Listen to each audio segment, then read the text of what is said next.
কার তরে তুই কাঁদিস রে ও মন কেউ তো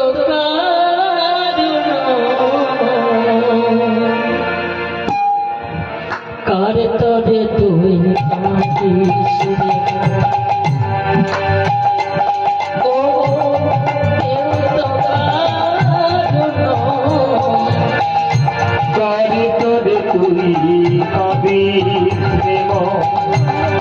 কেউ তো করো না করে করে তুই ভাবিস রে মন দু চার দিনের দেখা শোনা পথে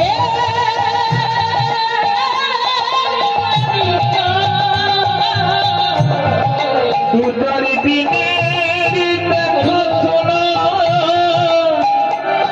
শুধু পথে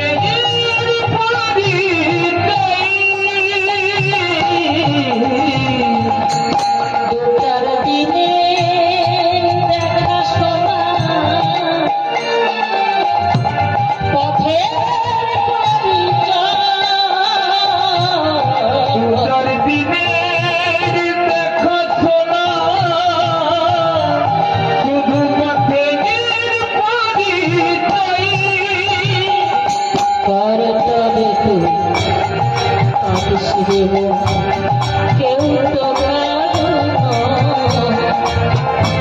করে করে তুই কাঁদিস রে মন কেউ তো করো না করে করে তুই কাঁদিস রে মন হরিবল হরিবল এই সংসারে ভগবান যে আমাদের পাঠিয়েছে কিসের জন্য পাঠিয়েছেন গো? যখন আমরা মাতৃগর্ভের মধ্যে ছিলাম 84 লক্ষ জনে ভ্রমণ করেছি। 84 লক্ষ জনে ভ্রমণ করে তারপর আমরা মানব জন্মটা পেয়েছি। এই মানব জন্ম দুর্লভ জন্ম, এমন জন্ম হয় না, এমন জন্ম হওয়ার নয়।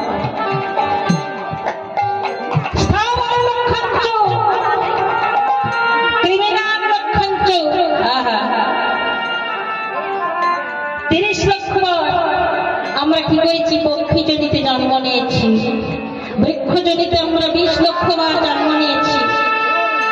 এমনি ভাবে 84 লক্ষ বার আমাদের জন্ম নিতেছি, 84 লক্ষ জনি বার। তা 20 লক্ষ বার যখন আমরা বৃক্ষ জনিতে জন্ম নিয়েছি, বৃক্ষ জনি শুধু তো একটা দুটো বৃক্ষ নয়, কত কত শত বৃক্ষে জন্ম নিতে হয়েছে। কত শত বৃক্ষে জন্ম নিয়ে তারপরে আমাদের উদ্ধার হলো কবি না যেদিন আমরা তুলসী বৃক্ষ হতে পারলাম। 20 লক্ষ বার জন্ম নিয়ে তুলসী বৃক্ষ জনি যেদিন হতে পারলাম আমরা, সেদিন আমাদের উদ্ধার হলো।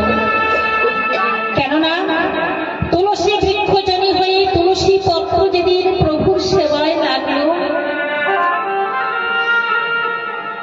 তুলসীর পাতা আবার গোবিন্দ সেবা হয়। তুলসীর যে কাঠ দিয়ে মালা তৈরি করা হয়, ভক্তির কণ্ঠ দেশে থাকে, সেই তুলসী বৃক্ষ হতে যেদিন আমরা পারলাম, সেই দিন আমরা বৃক্ষজনী হতে উদ্ধার পেলাম। 11 লক্ষ কৃমিনা কৃমি বিষ্ঠা পোকার মধ্যে আমাদের 11 লক্ষ বার জন্মগ্রহণ করতে হয়েছে। কিন্তু ওই কৃমিজনী হতে আমরা কবে উদ্ধার পেলাম? না যেদিন আমরা ভদ্রকীট রূপ ধারণ করলাম। ভদ্রকীট রূপ ধারণ করে যেদিন পাহাড় পর্বতকে আমরা খনন করতে শিখলাম, সেদিন আমরা ওই কৃমিজনী হতে উদ্ধার পেলাম।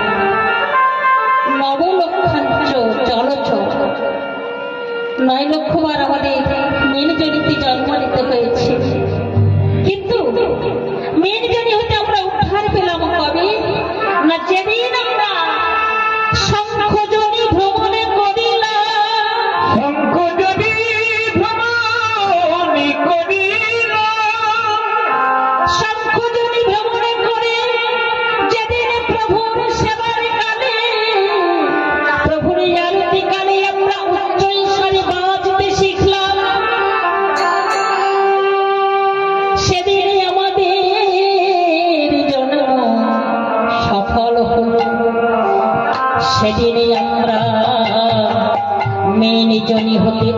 উদ্ধার পেলাম। হরি বল। 30 লক্ষ যদি পক্ষী না, পাখির মধ্যে আবার 30 লক্ষ বার আমাদের জন্ম নিতে হয়েছে। তা পাখি যদি হতে আমরা কবে উদ্ধার পেলাম? না যেদিন আমরা ময়ূর হতে পারলাম। ময়ূর প্রেমী হয়ে যেদিন আমরা প্রভুর সেবার সময় পেট তুলে আমরা নৃত্য করতে শিখলাম, সেদিন পক্ষী যদি হতে আমাদের উদ্ধার হয়ে গেল। 10 লক্ষ পশুর মধ্যে আমাদের আবার 10 লক্ষ বার জন্ম নিতে হয়েছে। তাহলে পশু যদি হতে আমরা উদ্ধার পেলাম কবে? না যেদিন আমরা যদি ভ্রমণ করলাম, গরু যেদিন গরু হতে পারলাম, যেদিন গরু হয়ে যেদিন দুগ্ধ গোবিন্দ সেবায় লাগলো, সেই দিন আমরা পশু জনে হতে উদ্ধার পেয়ে গেলাম।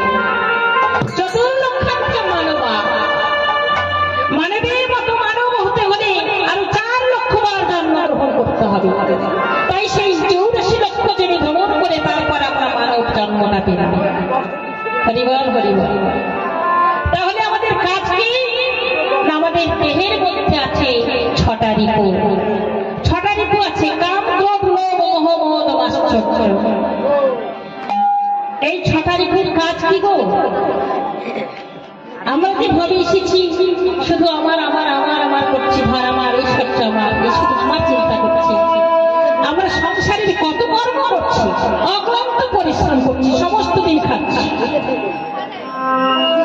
সমস্ত দিন অক্লান্ত পরিশ্রম করতে করতে যখন দিনটা চলে গেল, রাত্রিবেলা একটু ঘুমালাম, নিশিটা প্রভাত হয়ে গেল, এমনি ভাবে আমাদের দিনটা চলে যাচ্ছে। কিন্তু আমাদের আসলে কর্ম কিছু হচ্ছে না। আসল কর্ম সেটি কি? না কাম কৃষ্ণ কর্ম আর কোনে। তুমি যে কর্ম করছো সংসারের জন্য করছো কেন? যদি কর্ম করতে হয় তো কৃষ্ণের জন্য করো, ভগবানের জন্য করো। নাম কৃষ্ণ কর্ম আর যা কিছু করছো তুমি ভগবানের জন্য করো। হরিবল হরিবল। আজ আমরা এই নবদ্বীপ ধামে, এই বৃন্দাবন ধামে এসে উপস্থিত হয়েছি। কার জন্য এসেছিল? আমার গৌর হরির জন্য এসেছি, আমার গোবিন্দের জন্য এসেছি না। শুধু তাও না, একজন ভক্ত, পরম ভক্ত, আমাদের যে দিদি, যে রাশি দিদি ভাই আমাদের এখানে এনেছে দুটো করি কথা, কৃষ্ণ কথা বলার জন্য। তার চরণে আমরা 100 কোটি দণ্ড।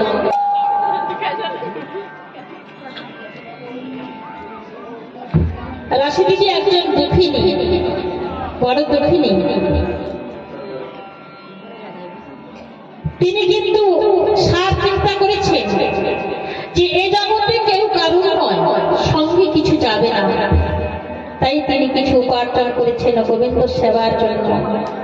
দাঁড়ে দাঁড়ে ভিক্ষা করেছে, দাঁড়ে দাঁড়ে ভিক্ষা করে তিনি আজ এই মহতি হরিবাসরের আয়োজন করেছেন, নবদ্বীপ ধাম বৃন্দাবন ধামের আয়োজন করেছে এবং সাধুগুরু বৈষ্ণবের সেবার ব্যবস্থাও করেছে। তবে যে আশা নিয়ে, যে আকাঙ্ক্ষা নিয়ে উনি এই বৃন্দাবন ধামের আয়োজন করেছে, পরিসভার আয়োজন করেছে, আপনারা সবাই মিলে একটু আশীর্বাদ করবেন, গোবিন্দের কাছে একটু জানিয়ে দেবে যেন আমাদের এই রাশি দিদি ভাই যেন এই জন্মে নয় জন্ম জন্মান্তর ধরে এমন ভাবে হরিবাসন করতে পারে, সাধুগুরু বৈষ্ণবের সেবা দিতে পারে এবং বৃন্দাবন ধাম নবদ্বীপ ধামের আয়োজন করতে পারে। জয় জয় শ্রী গুরুদাই গৌর সদানন্দ প্রেমানন্দ হরি হরি হরি হরি।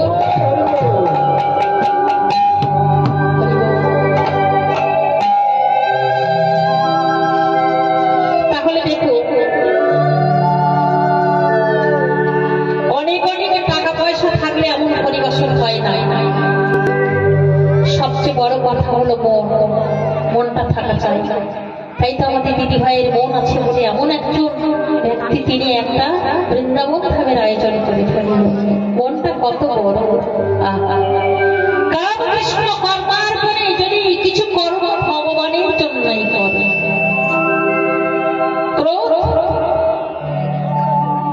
আমরা ক্রোধ করি,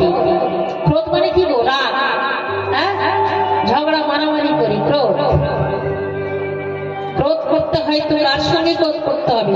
ক্রোধ করলে একমাত্র ভক্তের সঙ্গে, হ্যাঁ, ক্রোধ ভক্তদের সঙ্গে, ভক্তের সঙ্গে ক্রোধ করো। লোভ, লোভ থাকবে কোথায়? কি গো, কোথায় থাকবে? হ্যাঁ, বড় বড় মিষ্টির হাড়ির দিকে না, বড় বড় মিষ্টির হাড়ির দিকে নয়, টাকা পয়সার দিকে নয়।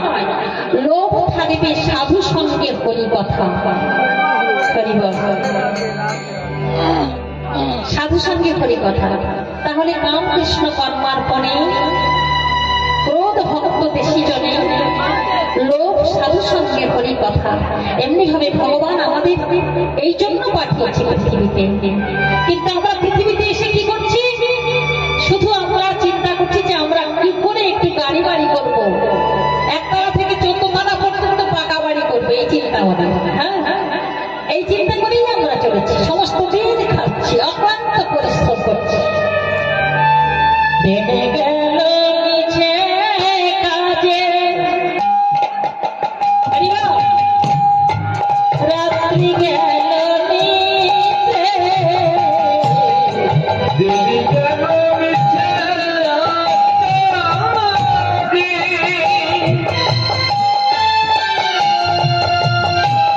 রাত্রি গেল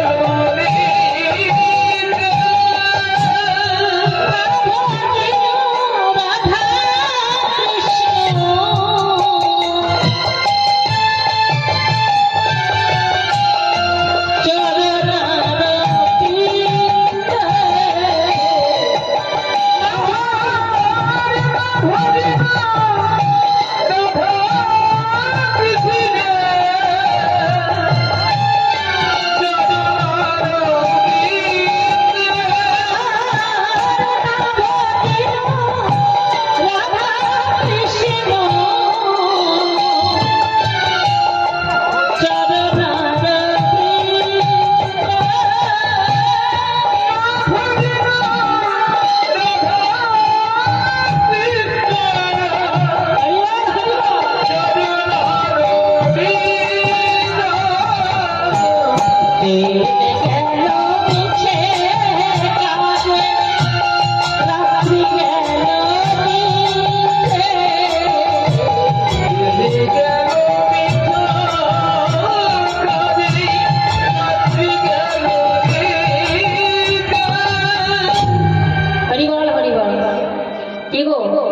কথাটা সত্য কথা না মিথ্যে কথা? সত্য কথা তো। দিন গেল মিছে কাজে, রাত্রি গেল নিতে, সমস্ত দিন অক্লান্ত পরিশ্রম করছে। কি নাম হচ্ছে আমাদের? হ্যাঁ, কি নাম হচ্ছে? সাউন্ডটা ঠিক হবে। কৃষ্ণ ভজিবার সংসারে আইল, মিছে মায়ায় বদ্ধ হয়ে বৃক্ষ সম হইল। আমাদের দশা কি হলো? বৃক্ষের মতো অবস্থা। বৃক্ষ যেমন নড়াচড়া করতে পারে না, কথা বলতে পারে না, দেখতে দেখতে আমাদের দশা কিন্তু তদ্রূপ হয়ে যাবে। হ্যাঁ, আমাদের দশা তদ্রূপ হবে। এই সংসারে আজ শুধু আমরা আমার আমার করে কি লাভ হবে আমাদের? সময় থাকতে সময়ের নাম নিতে হবে। গৌর হরির চরণাশ্রিত করতে হবে, গুরু চরণাশ্রয় করতে হবে। কেননা গুরু চরণাশ্রয় না করলে কিছু হবে না। গুরু ছাড়া গতি নাই। গুরু শব্দে অন্ধকার, গুরু শব্দে আলো। যিনি অন্ধকারের পথ থেকে আলোর পথে নিয়ে যান, তিনি হলেন গুরু। গুরু চরণাশ্রয় করেন।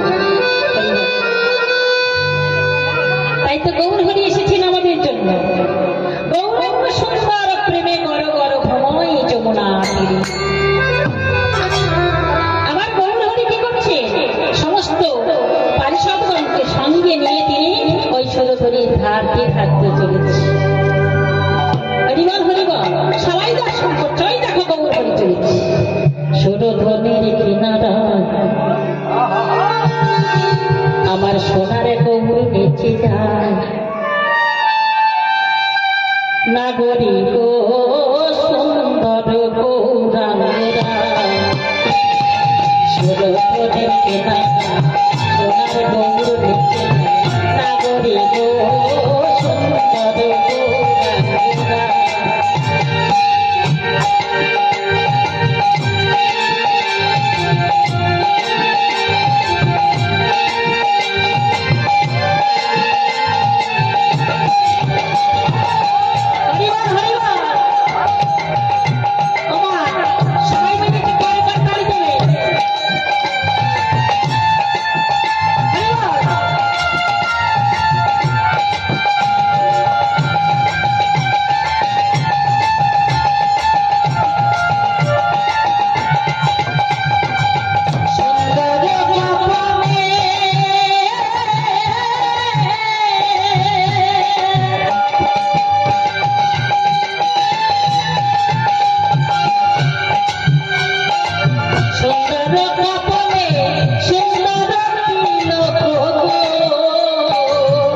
থেকে দেখাচ্ছে, ওই দেখো আমার গৌর হরি যাচ্ছে। হ্যাঁ, সবাই মিলে চেয়ে দেখো পারিষদগণকে সঙ্গে নিয়ে আমার গৌর হরি চলেছে। ওমা যেতে যেতে কি করছিল গৌর হরি আমার? থমকে দাঁড়িয়ে পড়ল। যখন থমকে দাঁড়িয়ে পড়েছে, এমতো সময় অন্যান্য ভক্তগণ তারা কিছু বুঝতে পারলো না যে গৌর হরি তো আপন মনে যাচ্ছিল, আপন মনে নেচে নেচে যাচ্ছিল, কিন্তু অবাক হয়ে এমন ভাবে কি দেখছে, কেন এমন ভাবে থমকে দাঁড়িয়ে পড়লে? পতাকার এক পাশে দাঁড়িয়ে বলছে, দেখো দেখো, ভাবে আসে ভাবে বসে ভাবে কয় কথা, ভাবি কই কথা, ভাবুক ভাবির শনে ভাবি জনের বাসা। ভাবি জনে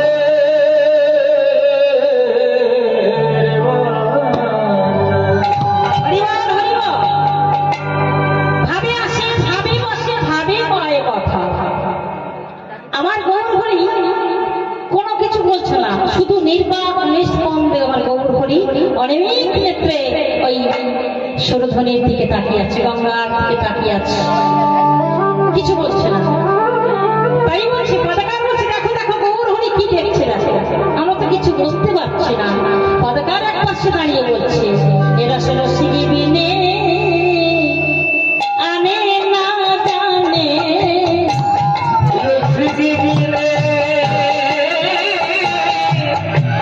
আনা জানে, এরা সরসি বিনে আনে না জানে, রসিদি বিনে আনে না জানে, সদগুরু সেবে আত্মবেনে, রসিক বিনে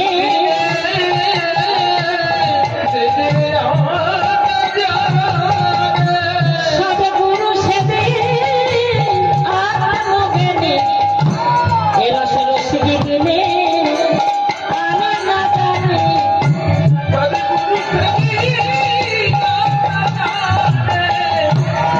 রসিক বিনে। হরিবল হরিবল। এই যে গৌর হরি, যে কোনো কিন্তু যে গৌর লীলা, এই রস, এ রস হলো কাঁচা রস। আমার গৌর হরির এই যে রস, এ রস হলো কাঁচা রস, কিন্তু আমার কৃষ্ণের যে রস, সে রস হলো পাকা রস। তবে এই রস যে কেউ বুঝতে পারবে না, এ রস যে কেউ পান করতে পারবে না, একমাত্র রসিক জনা ছাড়া এ রস আস্বাদন করার কোনো কায়দা নেই। হরিবল। তাই গৌর হরি আমার যখন এমন ভাবে চলেছে, সুরধ্বনির ঘাট দিয়ে দর্শন করতে করতে যাচ্ছে, গৌরাঙ্গ সুন্দর প্রেমে বারবার ভ্রমই যমুনা তীরে, কৃষ্ণ দাস কহ হেরো গাড়ি রহ ধাম দেখিয়া। গোলামের ভাবে বিভাজিত হয়ে গৌর হরি আমার কি করছে, সুরধ্বনির দর্শন করতে করতে চলেছে পুরো ভাবে বিভাবিত হয়ে, কিন্তু গৌর হরি পূর্বের কথা কিছু মনে করছে না। এমতো সময় সঙ্গীতে কৃষ্ণদাস ছিল, কৃষ্ণদাস যেতে যেতে বলছে, গৌর হরি, ও গৌর হরি, গৌর হরি দাঁড়াও দাঁড়াও দাঁড়াও দাঁড়াও গৌর হরি, এই যে তুমি অবাক হয়ে যা দর্শন করছো তোমার কিছু মনে পড়ছে না। গৌর হরি, আমি বলছি শোনো, ভালো করে দেখো, ভালো করে ভেবে দেখো, ভালো করে দেখো, এই যে তুমি যে দর্শন করছো, সুরধ্বনিকে দর্শন করছো, এটা তো সুরধ্বনি নয়, এটা কি জানো? এটাই হলো তোমার সেই বৃন্দাবনের কালীয় ঘর, এটাই হলো তোমার সেই বৃন্দাবনের কালীয় ঘর। দেখিতে দেখিতে উন্মত্ত চিতে, দেখিতে দেখিতে উন্মত্ত মোহন বন,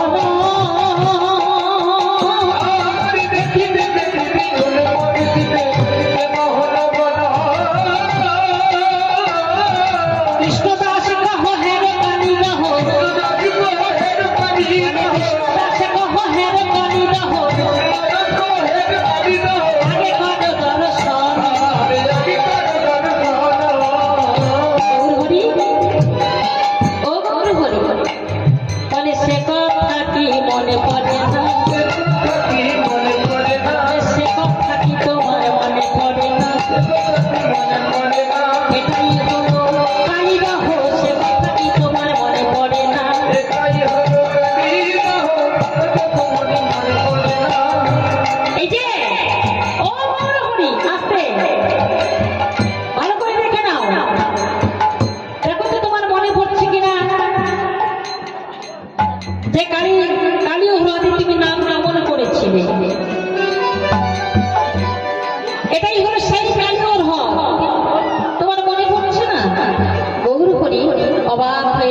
কাছে সেই কদম্ব বৃক্ষ দেখাচ্ছে।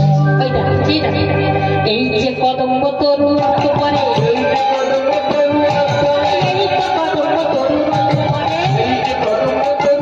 পরে ইয়া দিলেন ঝাড়।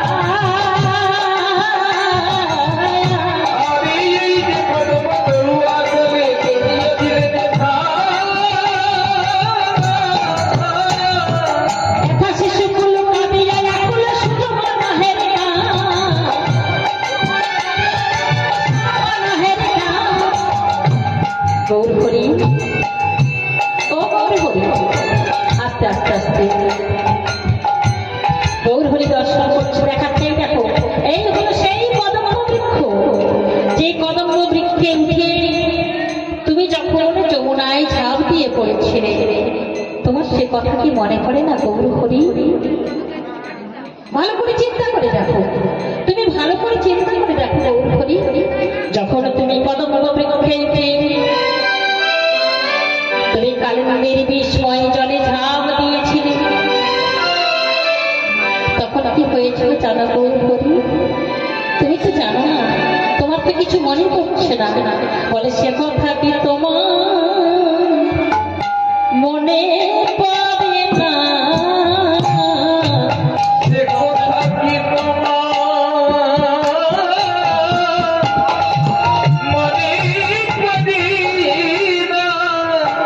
গৌর হরি, সে কথা কি তোমার মনে পড়ে না?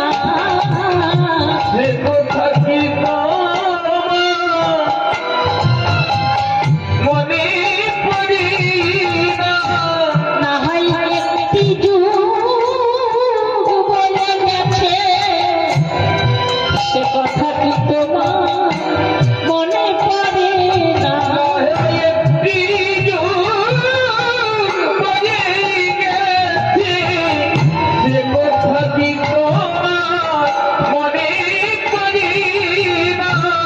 চলো গৌর হরি, তুমি কদম্ব বৃক্ষে উঠে বিস্ময় জলে ঝাঁপ দিয়ে পড়লে, এথা শিশুকুল কাঁদিয়া আকুল সুরগণ হেরিকা। তোমার যত সখাগণ ছিল তারা সবাই আকুলি বিকুলি করে পাগলের মতো কেঁদেছিল। শুধু তাও নয়, যে যেখানে ছিল সবাই কেঁদেছিল, সুরগণ হেরিকা সবাই কেঁদেছিল, সবাই ভয়ে কাঁপছে, সবাই কাঁপছে। শুধু তোমার মনে নেই জানো গৌর হরি, যখন তুমি যমুনায় জলে ঝাঁপ দিলে, ব্রজবাসী কিবা বাল বৃদ্ধ যুবক সবাই চলো ভাই, যাহা শিশুগণ করাই রোদন তাহাই মিলন যায়। এমনকি সবাই ব্রজের যে যেখানে ছিল সবাই দেখতে এসেছিল। তোমার পিতা নন্দ ঘোষ, আহা, মাতা যশোমতী, সবাই এসেছিল। তোমার কি মনে পড়ছে না? হ্যাঁ, তোমার মনে পড়ছে না? যখনই এমনি গাড়িটাকে করে আমার গৌর হরিকে জানিয়ে দিচ্ছেন কৃষ্ণদাস, এমত সময় গৌর হরির আস্তে আস্তে মনে পড়ছে, সত্যি তো সর্বনাশ, কৃষ্ণদাস তুমি ঠিক বলছো, আস্তে আস্তে আমার মনে পড়ছে। কৃষ্ণদাস, তুমি বলো, তুমি যে একটি যুগ চলে গেছে, যে যুগের কথা তুমি আমাকে মনে করিয়ে দিলে, কৃষ্ণদাস তুমি বলো, তারা কোথায়? কোথায় বলো, তারা কোথায়?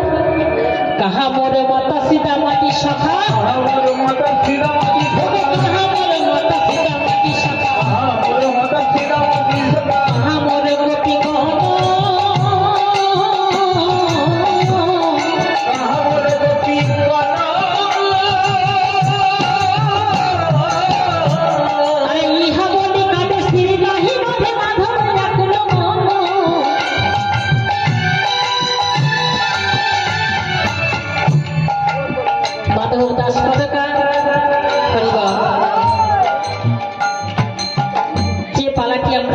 করছি, আপনারা নিশ্চয়ই বুঝতে পারছেন এই পালাটির নাম হলো কালীয় দমন। আজ আমরা কালীয় দমন দিলে আস্বাদন করব, কিন্তু কালীয় দমন যে পদ্মের রচনা করলেন গৌরচন্দ্রিকার পদ, এই পদ্মের রচনা করলেন কে? মাধব দাস, মাধব দাসের পদ। এই মাধব দাস যে পদ রচনা করেছেন তিনি হলেন একজন পদকার। যখনই আমরা এই পদটি আমরা উচ্চারণ করছি, যে মাধব দাসের নামটি আমরা উচ্চারণ করছি, যিনি রচনা করে গেছেন, যিনি আমাদের জন্য রেখে গেছেন, আমাদের জন্য রেখেছে বলে তাই আমরা বর্ণনা করছি, তবে তাকে আমাদের কি করতে হবে? প্রণাম জানাতে হবে। সবাই প্রণাম করবে। জয় জয় শ্রী গুরুদাস গৌর সীতানাথ প্রেমানন্দ হরি হরি হরি।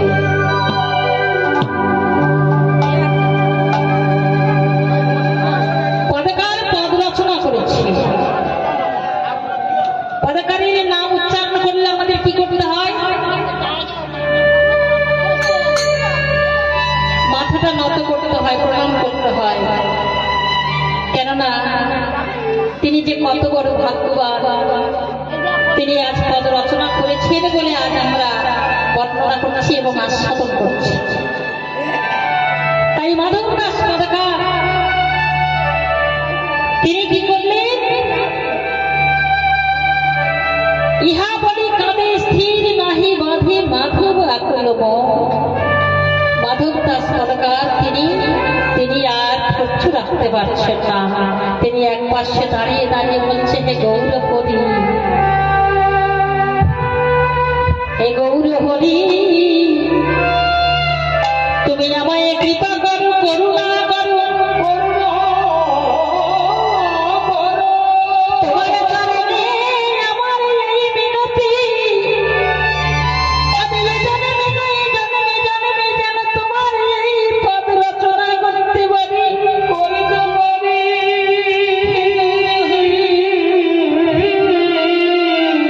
তুমি যেন চরণ ছাড়া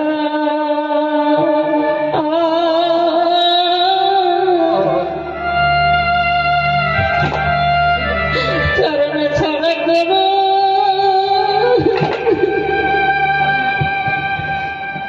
করুণা গো।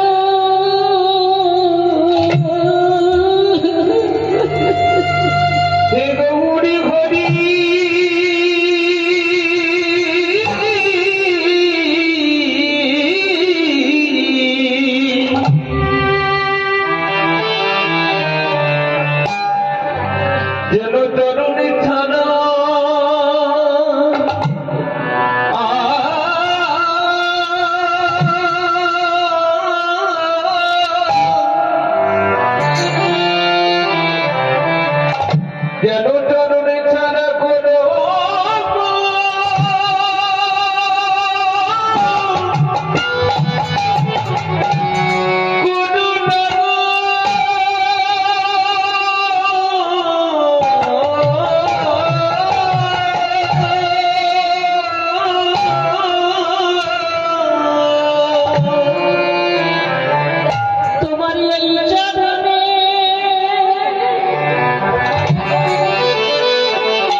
তরুণী ছাড়া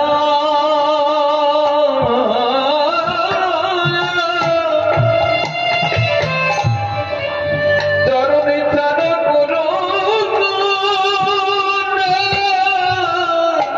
না গো।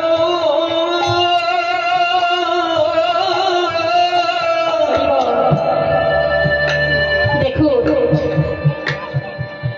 আমরা কিন্তু সবাই ওইভাবে এসেছি তার নাম করার জন্য।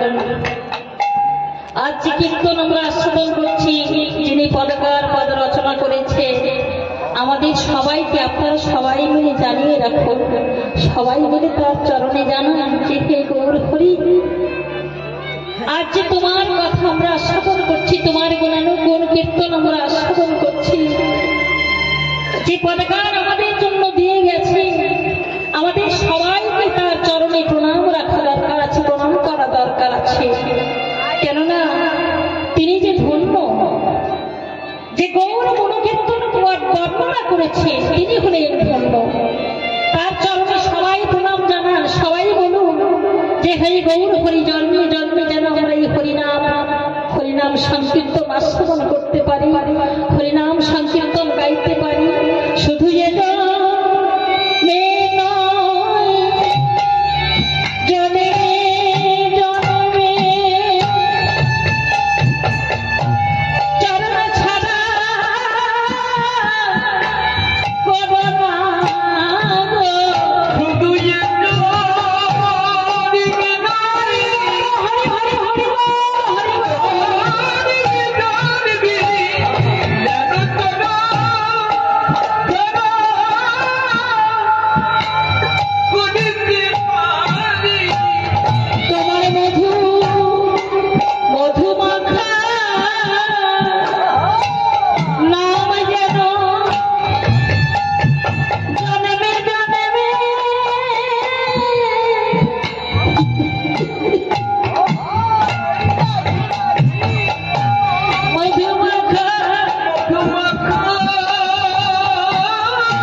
আমরা সবাই আস্বাদন করতে পারি, আমরা সবাই আস্বাদন করছি।